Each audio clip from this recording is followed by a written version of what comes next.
দ্বিতীয় এপিসোডের শুরুতে আমরা দেখি চাঁদের লক্ষ্য করে যে ওই বক্সে রামপালে গাড়ির জিনিসপত্র ছাড়াও আরও একটা ট্রাকের কিছু ভাঙ্গা জিনিসপত্র রয়েছে।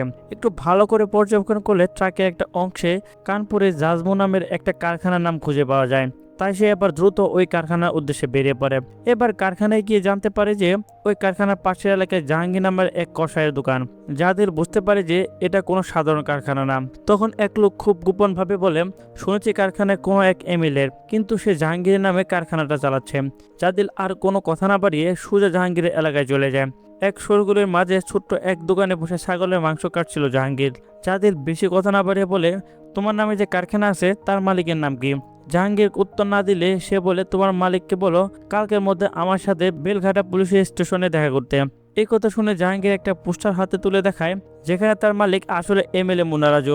এই ব্যাপারটা আসলে যাদের আগে সন্দেহ করেছিল, আর তাই সে সরাসরি মুনারাজের বাসায় চলে যায়। সেখানে গিয়ে দেখে এসপিও উপস্থিত রয়েছে ওই বাড়িতে। যাদের মুনারাজের কাছে গিয়ে আগের দিন তার হবু জামাইকে গ্রেফতার করার জন্য ক্ষমা চায়। মুনারাজ তাকে বলে, তুমি ওই মেয়েকে কেন গ্রেফতার করলে না? জাদিল জানায়, আগে করতাম, কিন্তু ওই বাড়ির প্রেস্টিজ বলে কথা। তখন মুনারাজ কথা ঘুরে বলে, তুমি জাজবো কারখানায় কেন গিয়েছিলে? জাদিল বলে, আমি তো রাঘবীরের কেসের ইনভেস্টিগেশন করতে গিয়েছিলাম। তখন মুনারাজ তাকে ঠান্ডা গলায় ওয়ার্নিং দিয়ে থানায় পাঠিয়ে দেয়।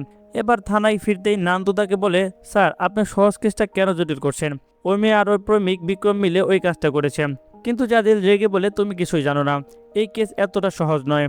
তুমি কি জানো রাঘবীরের প্রথম স্ত্রী ড্রাইভারের মৃত্যুর পিছনে ওই মুনারাজ দায়ী? ফাইলে লেখা এটা একটা হাইওয়ে ডাকাতি, কিন্তু এটা ছিল একটা কোল্ডেজ মার্ডার। এই কথা শুনে নান্দু বেশ অবাক হয়ে যায়। পরের দৃশ্যে জাদিল আবারও জমিদার বাড়িতে যায় রাঘবীরের মেয়ে কারোরার সাথে কথা বলতে। কারোরা কথাবার্তা স্পষ্ট বোঝা যাচ্ছিল যে সে তার বাবাকে পছন্দ করতো না। তাই জাদিল তাকে জিজ্ঞেস করে, আপনি আপনার মায়ের মৃত্যুর ব্যাপারে কিছু জানেন? কারো জানায় না। তবে তার মা মারা যাওয়ার পর তাদের পরিবারে পুরোই ভেঙে যায়। ভাসুদা ও কারণকে পড়াশোনার জন্য হোস্টেলে পাঠিয়ে দেওয়া হয়। এছাড়াও আমার বিয়ে হয়ে যায় আর আমি আর প্রমিলা চাচি বিক্রমকে নিয়ে আলাদা হয়ে গিয়েছিলাম। বিক্রম যদিও বাবার ব্যবসা অনেক সাহায্য করত। তখন চাচি তাকে জিজ্ঞাসা করে যে তার কাউকে সন্দেহ হয় কিনা। তখন কারোরা কিছু বলতেই যাবে, ঠিক তখনই প্রমিলা এসে পড়লে কারোরা পড়ে যাওয়ার নাটক করে জাদিলের কানে কানে বলে, আমার প্রমিলা চাচিকে সন্দেহ হয়, সে তার ছেলের জন্য যে কোনো কিছু করতে পারে। তখনই প্রমিলা এসে কারোরকে ধমক দিয়ে বলে, রুমের ভিতরে চলে যাও।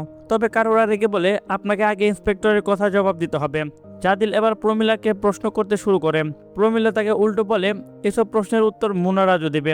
এবার সে জানায় মুনারাজা নিজেও হয়তো চায় তার বন্ধু খুনে ধরা পড়ুক।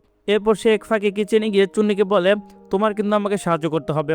পরের দৃশ্যে জাহাঙ্গীরকে আমরা চুন্নিদের বাড়ির আশেপাশে উকি দিতে দেখি, আর চুন্নির দাদি তাকে দেখে অনেকটা ভয় পেয়ে যায়।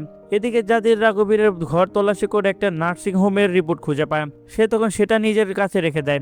ঠিক তখনই রাধা সে তাকে জিজ্ঞাসা করে যে সে কেন তাকে গ্রেফতার করেনি। জবাবে জাদির জানায়, তোমার প্রেমিককে তার শ্বশুর বাঁচিয়ে নিলেও তুমি ফেসে যেতে চায়। পরের দিন সকাল হতেই জাদিল ঘুম ভাঙিয়ে নান্দুর কলে। এবার নান্দুর তাকে এমন এক কথা বলে তাতে তার বুক ধড়াক করে ওঠে। সে দ্রুত বাইক নিয়ে জমিদার বাড়িতে গিয়ে দেখতে পায় চুনুকে কেউ খুন করে বাড়ির পিছনে রেখে গেছে। ফরেন্সিক ডাক্তার এসে জানায় চুনুকে গলা টিপে খুন করা হয়েছে এবং তার নখের ভিতরে কিলারের ডেড স্কিন পাওয়া যায়, অর্থাৎ মৃত্যুর আগে চুন্নি বেঁচে থাকার জন্য চেষ্টা করেছিল। এদিকে ছেলে হারানো চুন্নির দাদি এবার নিজের একমাত্র নাতিকে হারিয়ে আবারও উন্মাদ হয়ে যায়। সে কাঁদতে কাঁদতে জাদিলকে বলে, ওরাই আমার চুন্নিকে মেরে ফেলেছে। এরপর থানায় ফিরে আসলে জাদিল নান্দুকে বলে, তুমি মুনারাজা লোক জাহাঙ্গীরকে চেনো? আমার মনে হয় চুন্নির মৃত্যুর পিছনে ওর হাত রয়েছে। কিন্তু নান্দু রেগে গিয়ে গাড়ি থামিয়ে বলে যে আপনি এখনও ওইখানে সেখানে তদন্ত করছেন, ওই মেয়ে সব কিছুর জন্য দায়ী। আপনি সেটা নিজে চোখে দেখছেন না, কারণ আপনি ওই মেয়েটাকে মাথা দিয়ে নয় বরং অন্য কিছু দিয়ে চিন্তা করছেন। এই কথা শুনে জাদিল রেগে তার সাথে মারামারি লাগিয়ে দেয়। তারপর থানায় এসিবি তাদের দুজনকে ডেকে এভাবে রাস্তায় মারামারি করার জন্য অনেক বকাবকি করে। তারপর জাদিলকে সে জানায়, তুমি এই কেস যদি ঠান্ডা মাথায় সলভ করতে না পারো তাহলে আমি তোমাকে সাসপেন্ড করে দেব। এই কথা শুনে সে থানায় থেকে রেগে বের হয়ে যায়। আর ঠিক তখনই কালো যে কিছু লোক এসে তার দিকে গুলি ছুটতে থাকে। জাদিল কোনো রকম পালিয়ে এক স্থানে লুকিয়ে নান্দুকে কল করে সাহায্য চান। তবে নান্দু তার উপর রেগে থাকায় সে তার কথায় পাত্তা না দিয়ে জানায়, আমি ওই মেয়েকে গ্রেফতার করার জন্য অ্যারেস্ট ওয়ারেন্ট রেডি করছি, আর আমি আপনার সাথে নেই। এই কথাটা শুনে জাদিল বুঝতে পারে রাধা অনেক বিপদে পড়বে। তাই সে দ্রুত রাধাকে কল করে পালাতে বলে। রাধাও তার ব্যাগপত্র নিয়ে পালিয়ে যাবে। ঠিক তখনই রুবি এসে পড়লে সে দৌড়ে দরজা লক করে দেয়, আরেকটা হাতে ছুরি নিয়ে দাঁড়িয়ে থাকে। অন্যদিকে রাবি রাধাকে মারার জন্য জোরে জোরে দরজা ধাক্কাতে থাকে। এরই মাঝে জাদিল এসে দরজা খুলে রাধাকে বাইরে নিয়ে যায়। আর ততক্ষণে নান্দুরাও তার পিছু করতে শুরু করলে জাদিলা বাইক ফেলে চলন্ত এক ট্রেনে উঠে পড়ে। তবে এত কিছুর মাঝে তারা লক্ষ্য করে না যে তাদের পিছু পিছু জাহাঙ্গীরও এই ট্রেনে উঠেছে। মাঝরাতে রাধার ঘুম ভেঙে গেলে সে জাদিলকে দেখতে না পেয়ে ভয় পেয়ে যায়। তারপর কেবিন থেকে বেরিয়ে এসে দেখে জাদিল জাহাঙ্গীরে প্রায় মেরেই ফেলেছে। রাধা কি করবে বুঝতে না পেরে ব্যাগ থেকে একটা ছুরি বের করে জাহাঙ্গীরের পিঠে বসিয়ে দেয়। এই সুযোগে জাকিল উঠে জাহাঙ্গীরকে ট্রেন থেকে ধাক্কা মারে। এবার ট্রেনে থাকা রিক্স বিদায় তারপরে স্টেশনে নেমে প্রথমে বাসে এরপর অটোতে গিয়ে গেরুলা একটা বাড়িতে গিয়ে পৌঁছায়। পরের দিন সকালে জাদিলকে জ্ঞান ফিরে দেখে সে রাধা বাইরে দাঁড়িয়ে আছে। সে তার কাছে গিয়ে জিজ্ঞাসা করে এই বাড়িটা কার। রাধা জানায় এটা রাঘবীরের বাড়ি, সে আমাকে মাঝে মাঝে এইখানে নিয়ে আসতো। তখন জাদিল জিজ্ঞাসা করে যে এই বাড়ি সম্পর্কে রাঘবীরের পরিবারে কেউ জানে কিনা। উত্তরে রাধা জানায় কারণ একবার এখানে এসেছিল, তাছাড়া এই বাড়ি সম্পর্কে আর কেউ জানে না। অন্যদিকে নান্দু চুন্নির অটো বসে করে ডাক্তারের সাথে জানতে পারে যে চুন্নির মৃত্যুর আগে কিলারকে খামচি দিয়েছিল, আর যার কারণে তার নখে কিলারের ডেড স্কিন পাওয়া যায়। আর সেখান থেকে জানা যায় যে কিলার একজন পুরুষ। এই কথাটা শুনে নান্দু অবাক হয়, কারণ সে রাধাকে কিলার মনে করত। এবার এই কথাটা এসপিকে জানাতে তার রুমে গেলে সে সেখানে মুনারাজ ও জাহাঙ্গীরকেও দেখতে পায়। তখন নান্দু লক্ষ্য করে যে জাহাঙ্গীরের হাতে খামচির দাগ। সে বুঝে যায় জাদিল আসলে শুরু থেকে সঠিক ছিল। তাই সে আর এসপিকে কিছু না বলে চুন্নির ফাইলটা সে নিজের ব্লেজারের মধ্যে লুকিয়ে ফেলে। পরবর্তী সিনে নান্দু চুন্নির বাড়িতে যায় তার মার্ডার কেস ইনভেস্টিগেশন করতে। সে তার দাদিকে মুনারাজ ও জাহাঙ্গীরের ছবি দেখিয়ে জিজ্ঞাসা করে যে সে তাদের চিনে কিনা। তখন চুন্নির দাদি কোনো জবাব না দিয়ে রেগে ছবিটার দিকে তাকিয়ে থাকে। এদিকে জাদিল রাধার ব্যাগে চার্জার বের করতে গেলে একটা লাল ওড়না খুঁজে পায়। এই ওড়নাটাই ঠিক সেই রকম পুঁতি বসানো ছিল যেটা রাঘবীরের খাটের নিচে সে পেয়ে গিয়েছিল। কিন্তু রাধা তাকে বলছে যে সে খুনের দিন ওই ঘরে যায়নি। তাই রাধা ঘরে আসলেই জাদিল তার গলা চেপে বলে তুই আমাকে কেন মিথ্যা বললি, তুই তো গিয়েছিলি সেদিন ওরই ঘরে। আমি তোকে বাঁচানোর জন্য নিজের জীবন চাকরি সব ফেলেছি। রাধিকে বলে হ্যাঁ আমি মিথ্যা বলেছি, তবে আমি সত্যিই খুন করিনি। সেদিন রাতে বিক্রম আমাকে নিয়ে পালিয়ে যাওয়ার কথা বলেছিল, কিন্তু সে না আসলে আমি তাকে বলি আমি সব রাঘবীরকে বলে দেব। তখন বিক্রম পিছনে সিঁড়ি দিয়ে দৌড়ে আমাকে আটকাতে আসলে আমি দৌড়ে রাঘবীরের ঘরে চলে যাই। ইতিমধ্যে বিক্রম আমার পিছু পিছুও যায়। আর এরই মাঝে চুন্নিও সেখানে আসলে আমরা তিনজনই রাঘবীরের লাশ বিছানায় পড়ে থাকতে দেখি। তখন বিক্রম আমাকে সেখান থেকে পাঠিয়ে দিয়ে চুন্নিকে কিছু একটা বোঝায়। তাই চুন্নি সেদিন ইচ্ছা করে লন্ডন সিঁড়িতে ফেলে গিয়েছিল যাতে কেউ আর উপরে আসতে না পারে। সেই সুযোগে রাধা নিচে এসে সবার সাথে যোগ দেয়, আর বিক্রমও সামনের দরজায় এসে সবাইকে দিয়ে মন্দিরের উদ্দেশ্যে বেরিয়ে পড়ে। এই সব কিছু শুনে যাদের কি করবে বুঝতে পারে না। ইতিমধ্যে নান্দু তাকে কল করে জানায় যে তার ধারণাই ঠিক, চুন্নির মৃত্যুর পিছনে মুনারাজুর লোক দায়ী। জাদিল তখন ভাবে জাহাঙ্গীরকে হয়তো বিক্রমই ঠিক করেছে এবং রাধাও সবকিছু জানতো। তাই সে রাধাকে পুলিশের হাতে তুলে দেওয়ার সিদ্ধান্ত নেয়।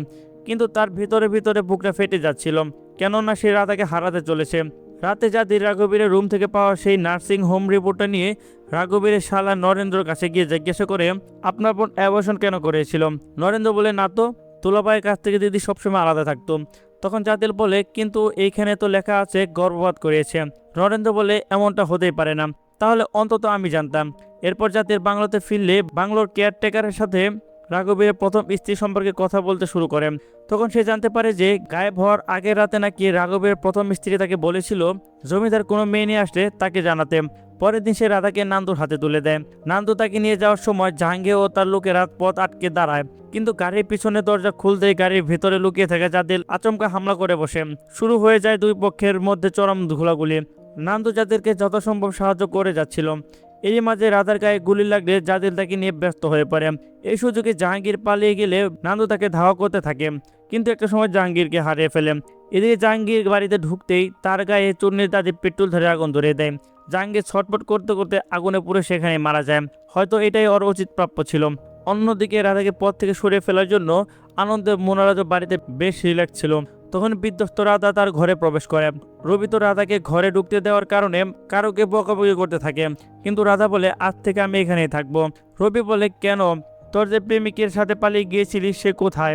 জাদিল পিছন থেকে এসে বলে সে এসে পড়েছে, সাথে অনেক কিছু জেনেও এসেছে। এরপর জাদিল বলতে থাকে কারণকে, তো আপনি ড্রাগ পাস করতেন তাই না। এই কথা শুনে রবি রেগে গিয়ে তাকে মারতে গেলে জাদিল তাকে একটা থাপ্পড় মেরে বসে। সে জানায় এই রবি কারণের মতন একটা বাচ্চাকে ড্রাগ পাস করে এরকম বানিয়েছে। কারণের স্কুল থেকে এই ব্যাপারে রাঘবীরে জানানো হয়েছিল। মুনারাজ কথাটা শুনে বলে ওঠে এই জন্য কি রবি তাহলে রঘুকে মেরে ফেলেছে। জাদিল বলে না, ও মারেনি, তবে রাঘবীরের মৃত্যুর জন্য আপনিও দায়ী। এই কথা শুনে মুনারাজের মাথায় আকাশ ভেঙে পড়ে। জাদিল কারণকে বলে শুধু আপনার বাবা নয়, আপনার মেয়ে ও ড্রাইভারের মৃত্যুর পেছনে এই মুনারাজের হাত রয়েছে। তখন বিক্রম বলে, সবটা খুলে বলুন প্লিজ। জাজিল জানায়, সেদিন রাতে আপনার মা খবর পেয়েছিল যে আপনার বাবা কোনো এক মেয়েকে ওই বাংলোতে নিয়েছে। তাই সে রাতে তাড়াহুড়ো করে কানপুর থেকে গোয়ালিয়র যায়। সে শুধু জানতে চেয়েছিল যে আপনার বাবার নতুন প্রেমিকা আসলে কে। তবে সেখানে গিয়ে সে যা দেখে সে হতবিম্ব হয়ে যান। আপনার বাবার বিছানায় ছিল আপনারই স্কুল পড়ুয়া বোন বাসুদা। আর এই কথার মাধ্যমে এখানে এই মুভির সব রহস্য জট খুলতে থাকে। আসলে সেদিন বাসুদা ও রাঘবীর একসাথে দেখে ফেলার কারণেই রাঘবীর স্ত্রীকে খুন হতে হয়েছিল।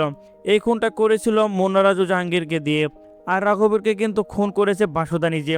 আসলে রাঘবীরের কারণেই বাসুদার অ্যাবর্শন করতে হয়েছিল। এর জন্য তাকে স্কুল থেকেও বের করে দেওয়া হয়। এছাড়াও বাসুদার নিষ্পাপ জীবনটা নষ্ট করে রাঘবীর আবার বিয়ের পিড়িতে বসতে যাচ্ছে, এটা সে কিছুতে মানতে পারছিল না।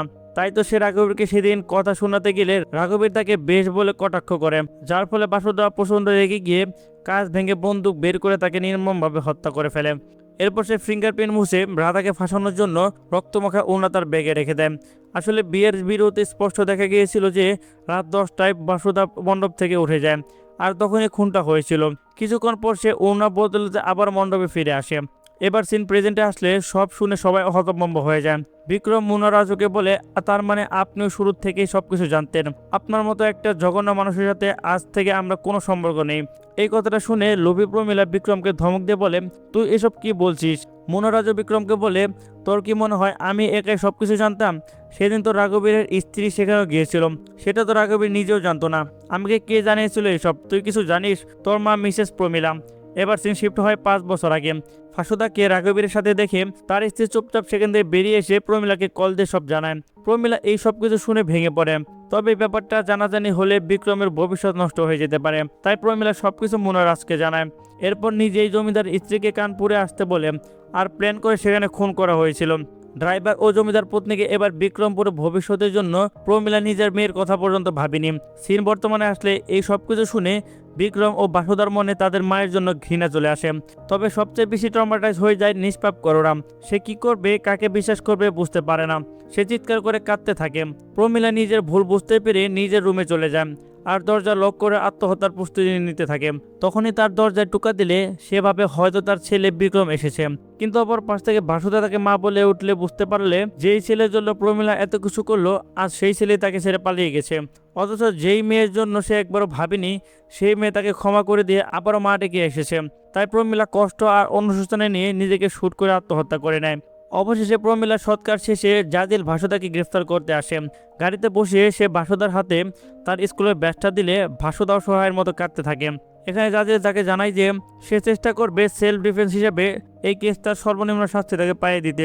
ঠিক এই সিনের মাধ্যমে আমাদের এই সুন্দর মুভিটা শেষ হয়ে যায়। তো কেমন লাগলো আমাদের এই মুভিটা? যদি ভালো লেগে থাকে তাহলে অবশ্যই চ্যানেলটা সাবস্ক্রাইব করতে ভুলবেন না। তো পরবর্তী ভিডিও খুব শীঘ্রই চলে আসবে। সে পর্যন্ত সবাই ভালো থাকবেন, সুস্থ থাকবেন। আল্লাহ হাফেজ।